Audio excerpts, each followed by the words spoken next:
Hello, welcome to um, Water Sign Philippines. So, ito yung reading natin for Water Sign, Cancer, Scorpio, Pisces. Take only what resonates. Para sa mga gusto mong personal reading, Jing Tarot Reader, search mo na lang siya sa Facebook. If you want to book a personal reading, sa kanya na lang kayo magpa-book po.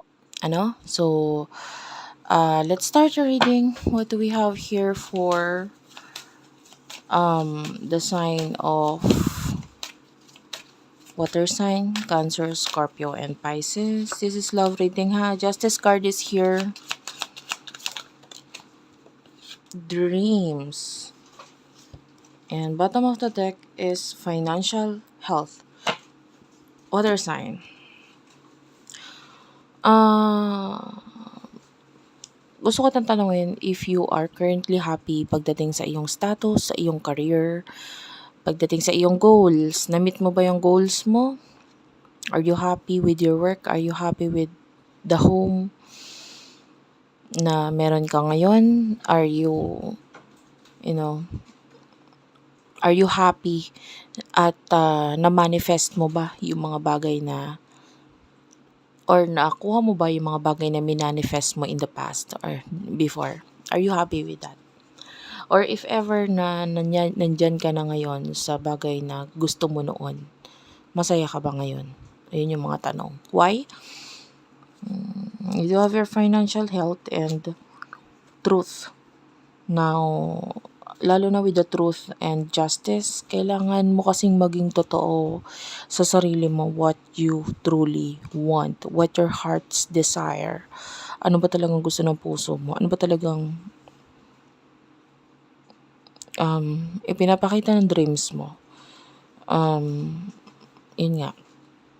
Kasi might be there are signs and might be may mga sign, may mga dreams na ipinapakita sa'yo because this is, this is what you truly wants. Itong mga nasa panaginip na ito or itong sign na ito talaga yung gusto mo but dahil mataas ang ego mo, dahil because of your pride, because of your ego, maybe tinatry mong wag mag-react or wag pansinin kung ano yung bagay na talagang gusto mo. Okay? So,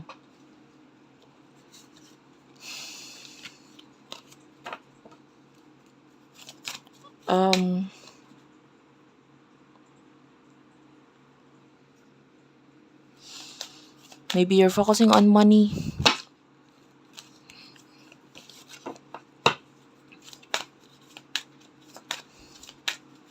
Gusto mo ng growth, gusto mo ng expansion. Pagdating sa person nakakonect mo, you do have your financial health and good luck. Spirit guides is also at the bottom of the deck. You could be dealing with the person na itinuturo sa'yo ng iyong spirit guides, ng iyong angel guides. This person could be financially stable.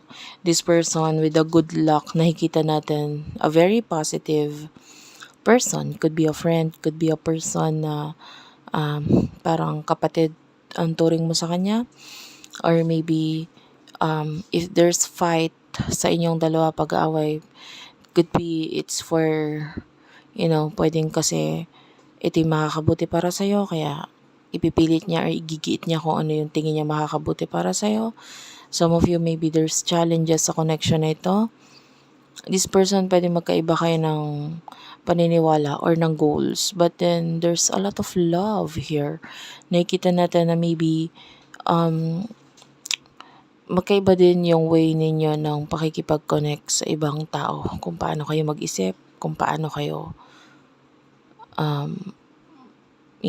makipag-connect sa ibang tao. And I feel like some of you, may kanya-kanya kayong karma na pinagdadaanan ng person na ito. But, kailangan ninyo talagang pagdaanan iyon para magkaroon ng lesson or matutunan yung mga lesson na dapat matutunan ninyo. Okay, anong emotion ninyo dalawa ng person na ito sa isa't isa for water sign?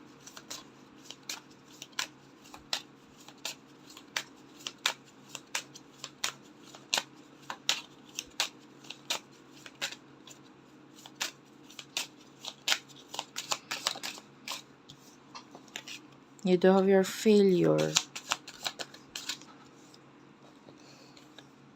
Change.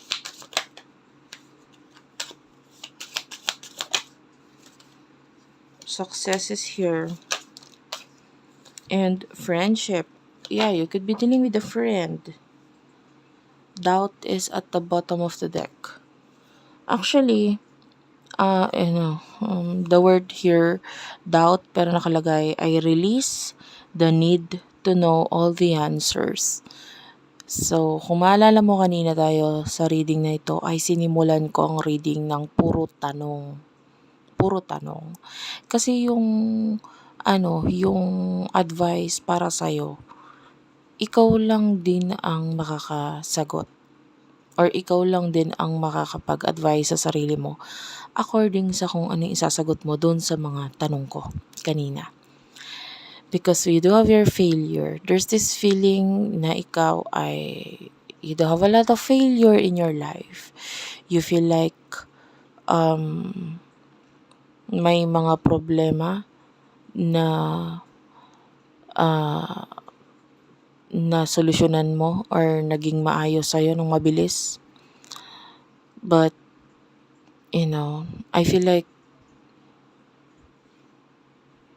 pagdating sa mga connection mo sa mga tao sa paligid mo, I also want to ask if you're happy with the kind of relationship na meron ka ngayon. Maybe with regards to your friends, maybe with regards sa mga tao sa bahay bahay ninyo, or mga kapartners mo ngayon.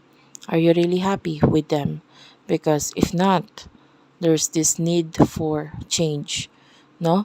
Yung buhay mo ngayon, tanongin mo, alin ba yung mga bagay sa buhay mo ang kailangan ng pagbabago. Okay? Because I feel like there's this changes na hindi destiny ang gagawa para sa'yo. Ikaw ito na kailangan gumawa sa sarili mo nun. There's this feeling na some of you need to travel or you need to improve or magkaroon ng, if you're currently in a neighborhood na hindi ka masaya, hindi okay yung neighborhood, maybe it's time for you na baguhin yun, di ba? Lumipat ka ng bahay or mag-transfer ka ng location, maglipat ka ng trabaho. Like, alam mo yan, be honest with yourself. With regards sa person na kakonect mo, you do have your friendship. This could be a friend who would understand you. Kung kailangan mo ng makakausap, this person can help you, teach you kung kailangan mo ng advice, this person can give you advice na talagang dapat mong marinig. Maybe the advice is not that good to hear, hindi magandang pakinggan, ayaw mong pakinggan, masasaktan ka, pero yun ang totoo. Ipaparealize niya talaga sa iyo. And you do have your success. So you could be dealing with a very successful person, or this person is a friend na you need to listen to this person lalo na kung okay ang kanyang buhay. If you feel na siya ay already successful, may karapatan siyang magsalita sa iyo dahil hindi niya ma-accomplish lahat ng success na yon kung hindi rin siya bumagsak, kung hindi siya dumating sa point na walang-wala, kung hindi siya nag-struggle. So, maybe, kaya kanyang bigyan ng advice kasi nag-struggle din siya. Okay? So, what will happen in the future sa inyong connection na ito? I mean, the energy here is like a friendly energy. So, I don't know if this is a friend.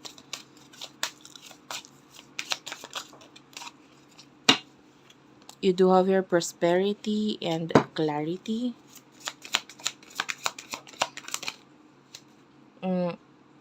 Boundaries and blessings. Bottom of the deck is compassion. So actually, in the near future, the friendship is here. So nandun pa rin yung friendship sa inyo na itong person na to, and this friendship is well protected. Okay?